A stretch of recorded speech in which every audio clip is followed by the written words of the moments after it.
Pack your things and get out, Mary. Susan's voice cut through the roar of the wind like a blade. She stood in the doorway, framed by the warm glow of the living room behind her, while I stood ankle-deep in snow. Before I could speak, she shoved the door shut and the lock clicked into place. The laughter from inside resumed as if nothing had happened.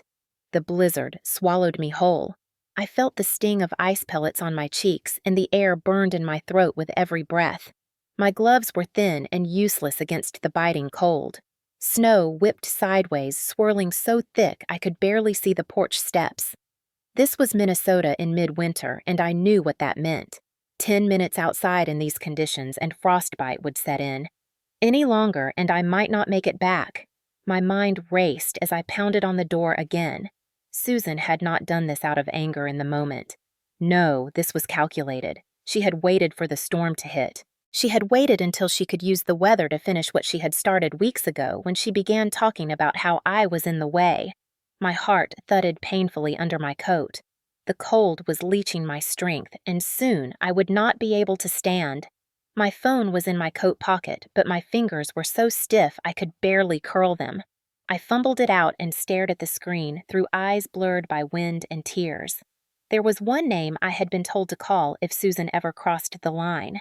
One name that meant backup proof and safety. I pressed dial. That call would not just save my life. It would destroy everything she had built on lies. I am Mary Walker, 34 years old, and I live in a small town in northern Minnesota where winters are as much a part of life as breathing. For the past 5 years, since my mother passed away, I have been the one keeping an eye on my father, Harold. He is 71 now, a retired machinist with a stubborn streak and a bad hip from an accident years ago. When Mom died, something in him went quiet, and though he still tries to hide it from everyone, I see the weariness in his eyes. My older sister Susan is 38, married to Mark and mother to 2 teenagers. She lives only 15 minutes away, but you would think she was on another continent from the way she visits. Growing up, Susan and I were never close. She was always the one with the sharp tongue and the quick smile for others that could turn into a scowl for me the second no one was watching. She knew how to charm our parents, especially Mom, and she learned early that she could get what she wanted if she pushed hard enough. I, on the other hand, was the quiet one. I got good grades, worked summer jobs to save for college, and never caused trouble. After college, I became a nurse at the local clinic, and for a while I had my own apartment, a circle of friends, and a life that felt solid. That all shifted when Mom's health declined fast. Cancer took her within a year, and in the chaos, Susan's visits became even less frequent. I started coming by Dad's house daily, bringing groceries, cooking meals, checking his prescriptions. At first, I thought it was temporary until he got back on his feet, but it became clear he needed ongoing help. His balance was unsteady, and the stairs in the old 2-story house were a challenge. Susan offered opinions from a distance. She would call once in a while, asking if Dad had considered moving into a condo or senior housing. Her tone always made it sound like she was just thinking about his safety, but I felt something else under it, something about that old house that made her eager to have it empty. The house itself is part of our family's history, built by our grandfather after he returned from the war. Every room holds memories from our childhood. The kitchen with the big bay window where Mom taught me to bake cookies, the living room where we put up the Christmas tree each year, the workshop in the basement where Dad kept every tool in perfect order. I could not imagine Dad anywhere else. Winters here can be brutal. Snowstorms that last for days, temperatures dropping far below zero, winds that rattle the windows and make you grateful for thick walls and a good furnace. Those winters are also when neighbors rely on each other, most checking in, shoveling driveways, sharing hot soup. It is the kind of place where if someone locked you outside during a blizzard, it would not just be cruel, it would be dangerous, possibly deadly. I never believed my own sister would be capable of that. I thought no matter our disagreements, she would never cross a line that put me or Dad in harm's way. I was wrong. And by the time I realized how far she was willing to go, the snow was already falling thick and fast. It started in the months after Mom's funeral when the air in the house still smelled faintly of her lavender perfume, and every corner seemed quieter without her voice. Dad was not just grieving, he was adrift. He would forget to eat until the evening when I stopped by with a casserole. Sometimes I would find him sitting in his recliner staring at the muted television, not even noticing I had come in. One snowy afternoon, Susan called me out of the blue. She said she had been thinking about Dad's future and thought someone should check in on him more often. I told her I already was every day, but she brushed past that as if it were nothing. She suggested that he might be better off somewhere with staff on call and a smaller space to maintain. It sounded logical on the surface, but knowing Susan, I felt an undercurrent I could not ignore. Around that same time, Dad slipped on the back porch and fractured his hip. The hospital stay was brief, but his recovery was slow. I rearranged my work schedule to be there every morning and evening. Susan came to visit once bringing store-bought muffins and leaving after 20 minutes citing errands. She started calling Dad more often, but always in the afternoons when I was at work. Soon, she began to talk to him about how much work the old house was and how maybe selling it could help him enjoy life more. She made it sound like she was thinking of him, but her tone was too smooth, too practiced. When I confronted her, she laughed and said I was overreacting. I noticed Mark, her husband, started tagging along on some of her visits. He is a financial advisor, or at least that is what he calls himself, though his reputation in town is mixed. He would ask Dad questions about his retirement accounts, his insurance, his will. Dad thought he was just being friendly, but I saw the way Mark's eyes lingered on the framed photo of the house when he thought no one was looking. By late spring, Susan had convinced Dad to let Mark help organize some of his papers. I found out when I saw a stack of bank statements on the dining table, and Dad told me Mark had taken them to make things easier. That was the first time I felt real fear for what they might be planning. I spoke to Dad about keeping his documents secure, but he brushed it off, saying Susan was his daughter too, and Mark was family now. I realized I was alone in protecting him from whatever they were scheming. The tension between Susan and me grew with each week. She accused me of trying to control Dad's life and told relatives I was possessive and selfish. Some of them believed her, which made it harder to rally support. The old house became more than just a home. It became the line I had to hold. If they took that from him, they would take away the last piece of stability he had. I knew my role as his caregiver gave me a front row seat to their moves, but it also made me a target. I began keeping notes on their visits and the things they said, storing every detail away for the day I might need it. I just never imagined that day would arrive in the middle of a blizzard. By the following winter, the pattern had become clear. Susan rarely visited unless she had a reason that suited her, and when she did, she made a show of bringing some small gift for Dad as if to prove her thoughtfulness. She would wait until I stepped into the kitchen, then start asking him about his will, about the cost of heating the house, about whether he ever felt unsafe living alone. Her questions were always wrapped in a tone of concern, but her eyes were measuring the answers like a calculator. One afternoon, I came home from my shift at the clinic to find a new pill bottle on the counter. The label bore the name of a doctor I had never heard of. Dad told me Susan said it was a mild sleep aid to help him rest. I checked with his regular physician who had prescribed nothing new. That same week, I saw a bill in the mail for a consultation with Mark's financial services company addressed to Dad. When I asked about it, Susan claimed Mark was just reviewing Dad's investments to make sure they were in good shape. The fee was several $100s for less than an hour of work. It was the first of many such bills. Dad began repeating some of Susan's talking points as if they were his own ideas, saying maybe the house was too big, or maybe I was taking on too much. I knew these thoughts were not his. They had been planted.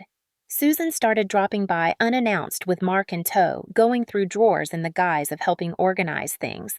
If I questioned them, she would laugh and say I was too sensitive. She began openly criticizing me in front of Dad, saying I was making him dependent and that I needed to think about my own future instead of clinging to the past. The more she said it, the more Dad looked uncertain, as if he was wondering whether she was right. Meanwhile, the winter storms rolled in, and I was the one shoveling the walk, clearing the roof when ice dams formed, keeping the heat running when the power flickered. Susan never offered to help with those things, but she never missed a chance to comment on how hard the upkeep must be. I noticed her growing bolder in making decisions without telling me, changing Dad's appointment times or arranging for repairs that were unnecessary and overpriced all through people she knew. Once, she scheduled a furnace inspection without my input, and the man who came spent more time asking about the property value than checking the furnace. Dad brushed off my concerns, saying Susan was just trying to help. I began to feel surrounded, like every path I took to protect him, she was already there undermining me. Even simple daily routines became points of tension. If I cooked soup, she would say he needed more variety. If I suggested a walk, she would say the weather was too harsh. It was as if her goal was to make me appear incompetent so she could take over completely. And all the while, the snow outside kept piling up and the nights grew longer, colder, and more dangerous. I could sense she was waiting for a moment to strike when she could push me out for good. Susan has always had a way of presenting herself that drew people in. At church, she was the smiling volunteer at bake sales and charity drives. At school functions for her kids, she was the parent everyone wanted to talk to. But behind closed doors, especially when it came to me, that charm hardened into something sharp and cold. Even as children, she knew how to make me feel small. She would point out every flaw, remind me of every mistake, and somehow twist situations so that she came out looking like the victim or the hero. That skill had only sharpened with age. Now she used it to manage her image with Dad and anyone else who might side with her.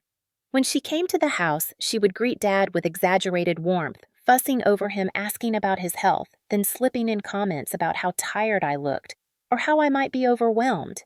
She never said anything outright cruel in front of him, but her words planted seeds of doubt. Around Mark, she played the supportive wife, encouraging his involvement in Dad's finances as if it were perfectly natural. I saw the way they exchanged quick glances when Dad mentioned the house or his savings.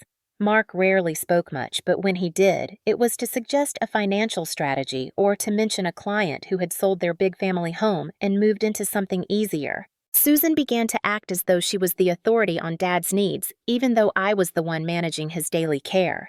She would correct me on his medications in front of him even when she was wrong. She would tell me to schedule his checkups at different clinics, claiming she knew better doctors. When I pushed back, she would laugh and accuse me of being defensive. In conversations with relatives, she painted a picture of herself as the concerned sister trying to help, and me as the stubborn one refusing to accept change. This meant that when I tried to warn others about her behavior, they were less likely to believe me. The dual nature of Susan's personality made her dangerous. To outsiders, she was the golden daughter. To me, she was the person quietly trying to dismantle my role in Dad's life. I noticed she started showing up when she knew I would be out for errands. I came home early one day and found her in Dad's study with papers spread across the desk. She claimed she was organizing old tax forms, but I recognized bank statements among them. She slid them into her bag before I could read them. That moment confirmed what I had suspected. Her visits were not about spending time with Dad. They were reconnaissance missions, gathering information and laying the groundwork for something bigger. And the more I saw, the more I understood that Susan's charm was not just a personality trait. It was a weapon. She wielded it to keep people from questioning her and to make sure that when she eventually made her move, she would have the appearance of the dutiful daughter acting in everyone's best interest. What she did not know was that I had started keeping my own records and I was watching her as closely as she thought she was watching me. By early February, the tension had turned into something heavier, almost like the air before a storm. I could feel Susan's presence even on days she was not around. Neighbors would mention seeing her car in the driveway when I was at work or at the store. One evening, Mrs. Thompson from across the street told me she had overheard Susan talking to a man outside the house about property values in our neighborhood. She said it sounded like Susan was planning to sell. That set alarm bells ringing in my head. I started paying closer attention to Dad's schedule and noticed that Susan often arranged to take him out for lunch or to an appointment without telling me. When they returned, he would sometimes seem confused about what they had discussed. One day, I asked where they had been, and he hesitated before saying they had met with a lawyer Mark knew. My stomach sank. I asked if he had signed anything, and he shook his head, but his uncertainty worried me. Around the same time, Dad's forgetfulness seemed to be getting worse. He misplaced his reading glasses twice in 1 week and forgot about a doctor's appointment entirely. It was unlike him, and it reminded me uncomfortably of the strange sleep aid Susan had given him before. I went through the kitchen cabinet and found that bottle again, now half empty. I kept it for evidence. Then came the afternoon when I heard her on the phone in the kitchen speaking in a low voice. I stood in the hallway just out of sight and caught fragments of the conversation. She was saying something about getting all the paperwork lined up and how Mary will have no choice once it's done. My pulse pounded in my ears. She ended the call quickly when she saw me and smiled as if nothing had happened. In the days that followed, she became more brazen. She changed the locks on the garage, claiming it was for safety, and refused to give me a key. She took Dad's car for an oil change without asking and returned it with a new GPS system installed that was linked to her phone. It felt like she was tightening a net around both of us. The final straw before the blizzard came when I walked into the living room and found her showing Dad a glossy brochure for a senior living facility 2 towns over. She was pointing out the amenities like it was a vacation resort. Dad looked unsure, but I could see she had been wearing him down. I interrupted and she snapped the brochure shut, her smile slipping for just a second. That night, I called a friend of mine who works as a legal aid and asked about the steps to protect someone from financial exploitation. He advised me to start gathering concrete evidence and to think about filing for a guardianship if things escalated. I did not realize that escalation would arrive so violently or so soon. The weather forecast called for a blizzard to hit by the weekend. In Minnesota, that meant closed roads, whiteout conditions, and temperatures that could freeze exposed skin in minutes. I stocked up on food and supplies for Dad and me, thinking we would ride it out together. Susan must have seen it as the perfect cover because the storm was the moment she chose to make her move. The forecast was everywhere that week, blizzard warnings scrolling across the bottom of the TV screen and flashing on everyone's phones. Neighbors were bringing in extra firewood and checking generators. I made sure Dad's prescriptions were filled, stocked the pantry with soup, bread, and tea, and double-checked the space heaters. My plan was to spend the weekend indoors, keeping the house warm and safe until the worst passed. On Thursday afternoon, Susan called sounding uncharacteristically cheerful. She said she wanted to host a family dinner at her place before the storm really set in. She made it sound like an olive branch inviting not just Dad and me, but also a couple of cousins who lived nearby. Something about her tone made me uneasy, but Dad lit up at the idea of seeing family, and I could not bring myself to say no. I spent Friday morning helping him get ready, making sure he had his heavy coat, scarf, and gloves. By late afternoon, the wind had picked up and flakes of snow were already swirling in the air. We drove slowly to Susan's house, the sky darkening earlier than usual. When we arrived, she greeted Dad with exaggerated warmth, hugging him and ushering him into the living room where Mark and the cousins were waiting. The table was set and the smell of roast chicken filled the air. I tried to shake off my unease, telling myself I was being paranoid. But as dinner went on, I noticed how Susan kept steering the conversation toward me, asking about my work, my finances, even my personal life. She laughed too loudly at small jabs implying I had been living off Dad for too long. Mark chimed in with questions about whether I had plans to move into my own place. The cousins looked uncomfortable, but no one spoke up. When I excused myself to use the bathroom, I passed the kitchen and caught Susan lowering her voice into the phone. I could not make out her words, but the timing made my stomach knot tighter. Returning to the table, I tried to focus on Dad, who was enjoying his meal and reminiscing about old times. Yet every time he spoke about the house, Susan would exchange a quick look with Mark. By the time dessert was served, the wind outside was howling and snow was coming down in thick sheets. I told Dad we should head home soon before the roads got too bad, but Susan insisted we stay a bit longer, saying she had something important to discuss. She poured coffee for everyone and then, with a bright smile, announced she had been thinking about Dad's comfort and safety. She suggested it might be time for him to move into a place where he would have help on hand. Before I could respond, she added casually that my living arrangements would need to change too, since I would no longer be needed at the house. Dad looked startled and started to speak, but Susan interrupted, saying we could discuss details later. The edge in her voice made my skin prickle. I realized then that this dinner was not about family at all. It was a setup, and the storm outside was about to become part of her plan. The conversation at the table had grown tense, the air thick with the unspoken fact that Susan's suggestion was not really a suggestion at all. Dad shifted uncomfortably, glancing between us as if trying to find the right words. But Susan kept talking over him, describing the supposed benefits of the senior facility she had picked out. Mark backed her up with statistics about safety and convenience, like a salesman pitching a product. I could feel my pulse in my temples. I reminded them that Dad had already said he wanted to stay in his own home, but Susan brushed that aside, saying he probably felt pressured by me. Her smile was tight now, her eyes sharp. The wind outside rattled the windows, and a sudden gust sent snow slamming against the glass. I stood up, saying it was time for us to leave before the roads closed. Susan followed me into the hallway, and while Dad and the others were distracted, she leaned close and said in a low voice, "You are done. Mary, go pack your things because you will not be living in that house by the end of the week." Before I could respond, she opened the front door wide, letting in a blast of freezing air.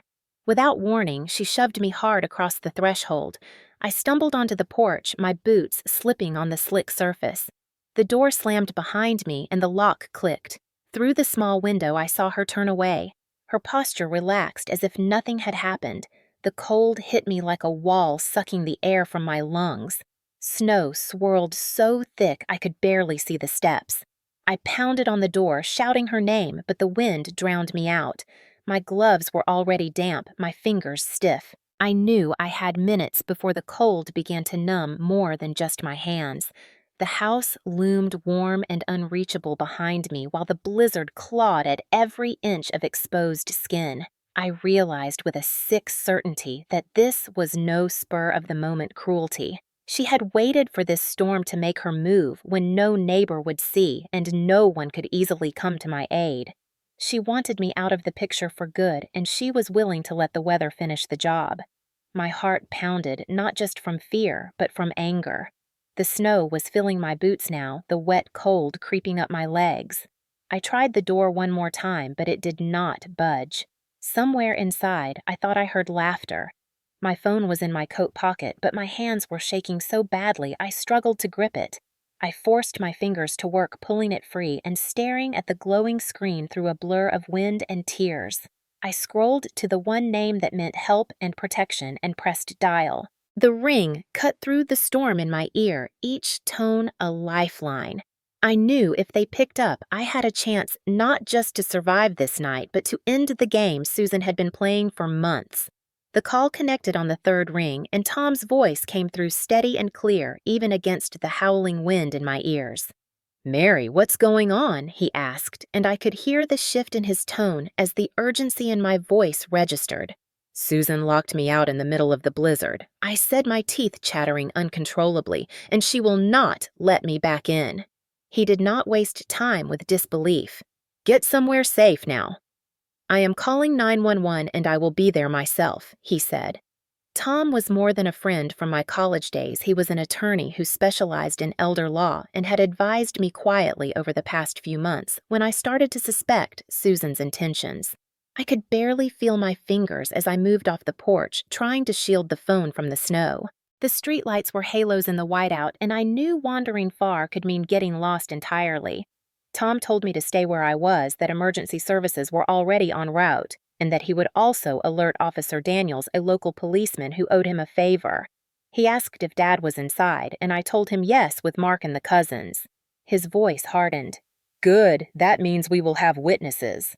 I hung up only to dial 911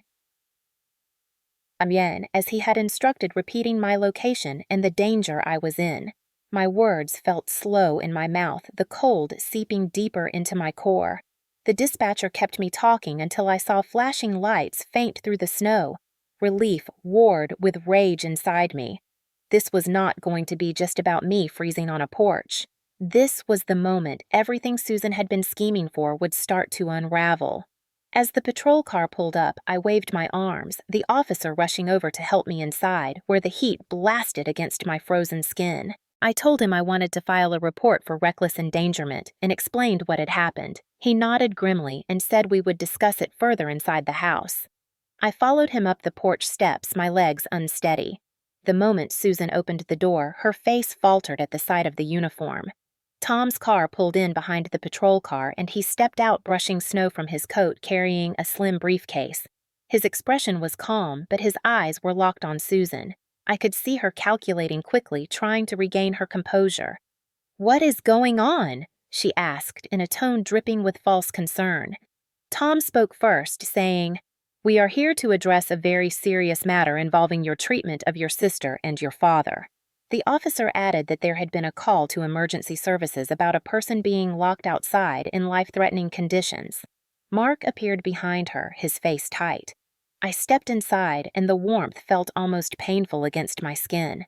Dad looked confused, glancing between us. The cousins had gone quiet, watching the scene unfold. I knew then that the call I made was not just about getting back inside. It was the opening move in exposing everything Susan and Mark had been doing behind closed doors and in whispers. This was the moment the tide began to turn. The living room felt smaller with everyone gathered the storm hammering at the windows while the officer Tom and I stood near the door.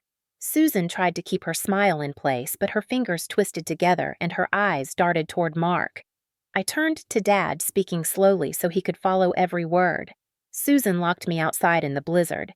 Dad and she knew exactly what she was doing. He frowned, confusion flickering across his face before glancing at her for confirmation. She opened her mouth, but Tom stepped in, his voice steady. "Mr. Walker, I have been working with Mary to make sure your legal and financial rights are protected. We have reason to believe there have been attempts to manipulate your decisions regarding your home and your accounts." The cousins shifted in their seats, their eyes widening. Mark tried to interject, saying this was ridiculous, but Tom was ready. He pulled a folder from his briefcase, laying out copies of bank statements showing withdrawals to Mark's company invoices for services never rendered, and even a record of the so-called consultation with a lawyer Dad had never met. Susan's cheeks flushed a deep red, but she tried to keep her tone light, saying this was all a misunderstanding, that they were just helping Dad organize his affairs. I took a step forward, my voice cutting through hers. "Mrs. Thompson saw you outside with a man talking about property values, and I overheard you on the phone talking about getting paperwork lined up so I would have no choice." Dad's gaze snapped to her, his confusion slowly turning to realization. The officer asked if Dad had authorized any changes to his living situation or finances in the last month. Dad shook his head slowly, saying he did not remember signing anything. Tom then revealed the audio recording I had taken weeks earlier when Susan had told me I would be out of the house soon. Her voice played clearly in the room, and the silence afterward was heavy. Mark's jaw tightened and Susan's eyes narrowed.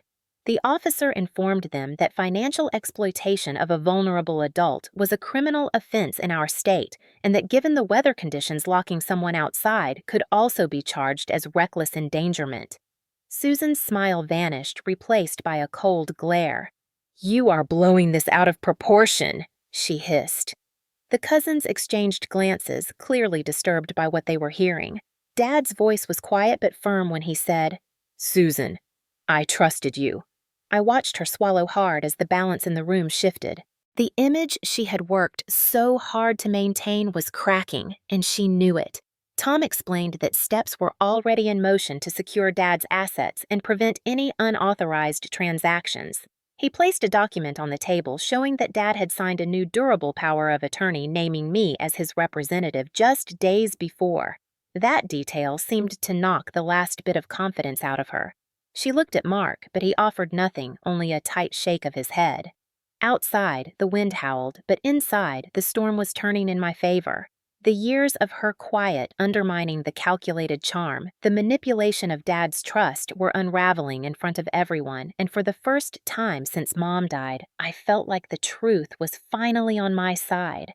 The room was so still that even the storm outside seemed distant compared to the pounding in my ears. Susan's face had gone pale, her eyes scanning for some escape in the sea of witnesses now watching her every move. Mark cleared his throat as if to speak, but the officer held up a hand and said not yet. Tom stepped closer to the table, placing his briefcase beside the stack of documents.